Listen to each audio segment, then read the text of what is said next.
Bonjour à tous et bienvenue.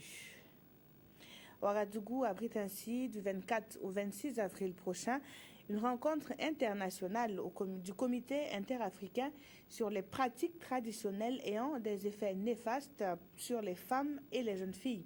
Les mutilations génitales féminines et le mariage précoce des enfants sont à l'ordre du jour de cette importante rencontre de Ouagadougou. En 30 années de lutte, des résultats probants sont à noter, mais il reste encore fort à faire, selon Chantal Compaoré. Quelques extraits de la déclaration de la Première Dame sont sélectionnés par Marguerite Douagneau. Les acteurs de la lutte contre les mutilations génitales féminines et les pratiques traditionnelles néfastes s'apprêtent encore à s'attaquer à la problématique de l'excision et du mariage précoce des enfants.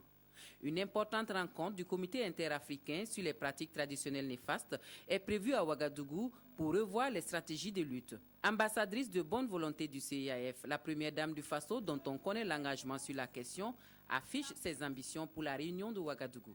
Le CIAF vient pour sa réunion statutaire au Burkina Faso et en plus, nous profitons aussi de l'occasion pour faire passer des messages aux partenaires, parce que la lutte, comme on dit, elle a commencé, mais elle ne fait que commencer.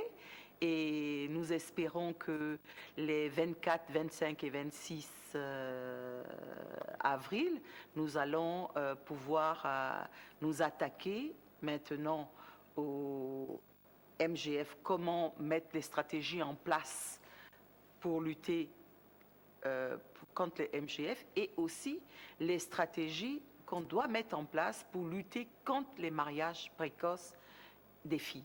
Le CIAF, en 30 ans, a su mobiliser l'opinion internationale et retenir son attention au plus haut niveau.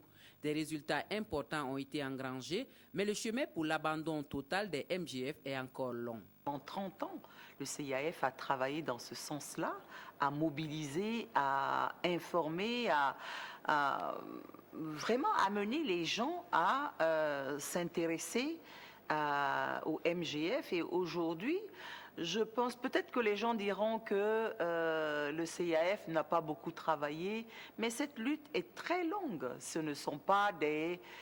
sont des pratiques traditionnelles, donc ça prend son temps.